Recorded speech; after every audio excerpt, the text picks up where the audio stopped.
À l'escale de Paris, le représentant est monté à bord. Il m'a dit, commandant, venez avec moi.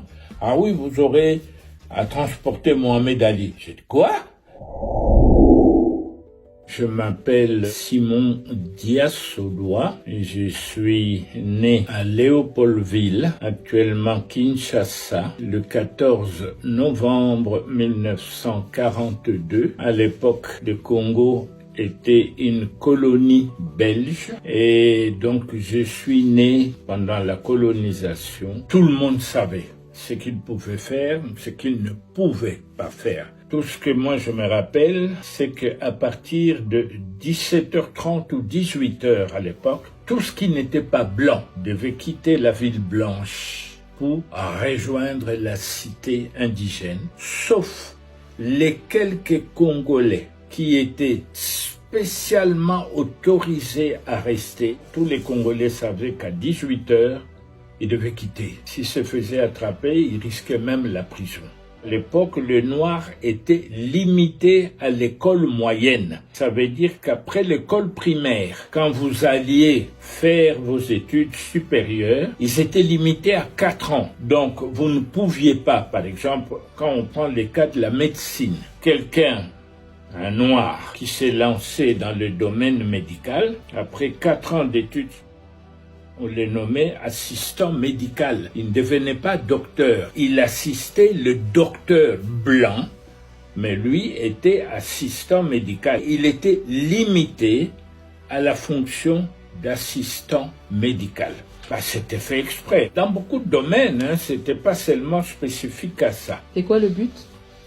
Mais pour séparer les communautés, montrer que le blanc pouvait faire ça et que les autres étaient limités à cela. Je me rappelle quand j'étais en 6e primaire à Sainte-Anne, nous avons reçu la visite des inspecteurs qui venaient de la métropole, tous de Belges. Ils nous ont réunis dans une grande salle et qui ont commencé à nous poser des questions sur ce que nous voulions faire. Plus tard, ils nous ont donné des petits bouts de papier avec un bic, chacun devait écrire ce qu'il voulait. Et moi j'ai dit, je veux être pilote.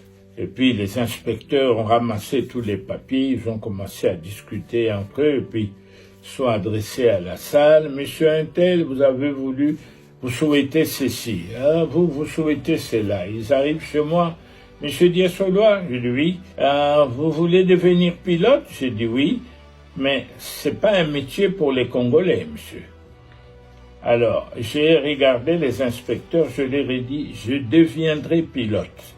Aucun d'eux ne l'a cru.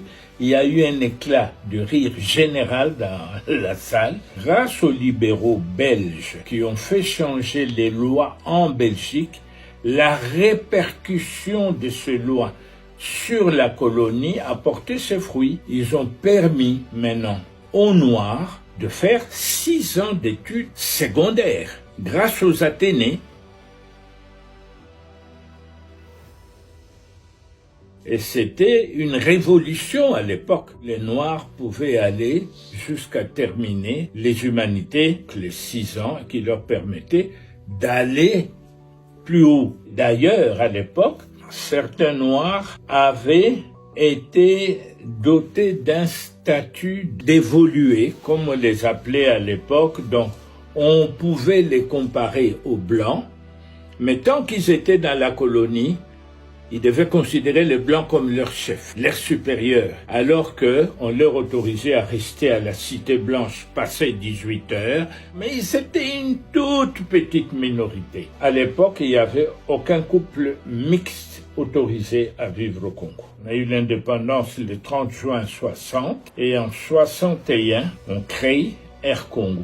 Et là, je vois que la nouvelle compagnie cherchait des candidats pilotes qui devaient être envoyés en formation en Europe. Et sans rien dire à mes parents, je me suis présenté, on m'a fait passer des tests et tout. J'ai été retenu, mais on m'a donné comme condition que tu termines ton année, ta dernière année d'humanité en Belgique. Et c'est comme ça qu'en 61, je me retrouve à l'Athénée de Neuchâtel où j'ai fait ma dernière année d'humanité. Et de là, j'ai été à Liège où on m'a demandé de passer une année spéciale en maths et en physique. Donc, on m'a pris, moi et mon collègue Ilunga, on nous a envoyés à Liège, puis nous nous sommes présentés à l'école d'aviation civile où nous avons été retenus et nous avons suivi notre formation comme pilote d'avion. J'ai voulu devenir pilote et je suis devenu le pilote que j'ai voulu être.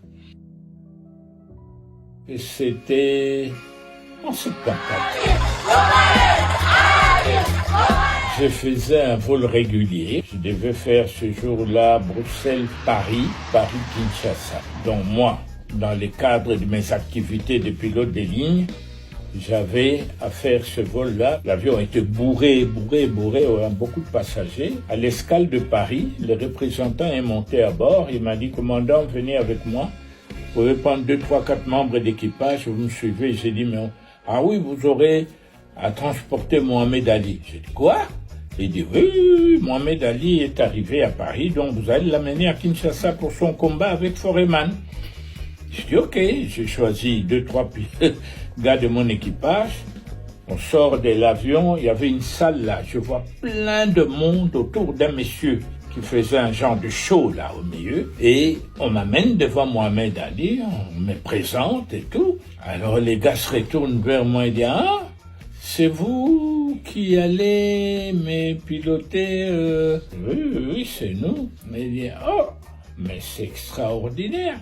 Alors il a commencé à politiser l'affaire. Je l'ai entendu dire, chez nous aux États-Unis, ce genre de choses n'existaient pas. Quand on nous parle de noirs, c'est souvent Tarzan, des conneries comme ça, mais jamais je n'ai vu des gens comme vous, pilote. Alors, dans ma tête, ça fait clic. Je me suis dit, tiens, la réglementation compagnie nous interdit pendant l'exercice de notre fonction de discuter politique ni religion. C'était interdit. Ayant pensé à ça, je me suis dit, bon, Mohamed Ali, merci, écoute, nous avons le vol à préparer, on se voit à bord. Alors à tout à l'heure, et on retourne préparer le vol, et puis après, on commence l'embarquement. Et le représentant vient et me dit, écoutez, acceptez-vous de prendre Mohamed Ali dans le cockpit? J'ai dit, bah, moi ça me dérange pas, s'il le veut, avec plaisir. Ok. Il dit, il est là, et je me tourne, je vois Mohamed Ali, je lui dis, sois le bienvenu à bord, mettez-vous sur les sièges derrière moi et mettez la ceinture. Et je vois les gars qui changent de couleur.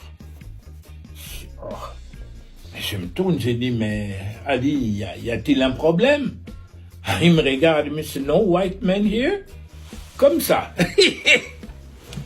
Il n'y a pas de blanc ici? J'ai dit, mais Mohamed, mais tout à l'heure, quand nous avons été présentés, as-tu vu un blanc? C'est ce qu'il m'a répondu. Il me dit, ah, pour moi, c'était une blague. Il me répond comme ça que pour lui, quand nous avions été présentés, nous faisions partie d'un show pour montrer à tout le monde. J'ai dit, non, Mohamed Ali, il n'y a pas de blanc. This is my co-pilot, this is my flight engineer. Et je vois les gars changer de couleur. Il tremblait, il était incapable de bouger.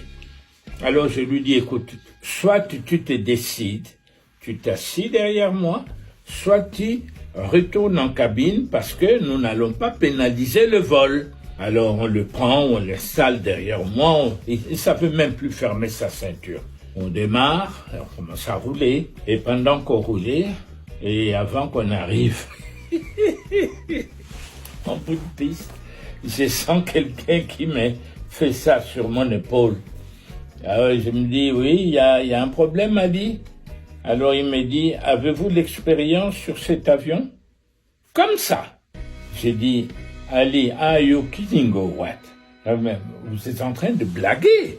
Non.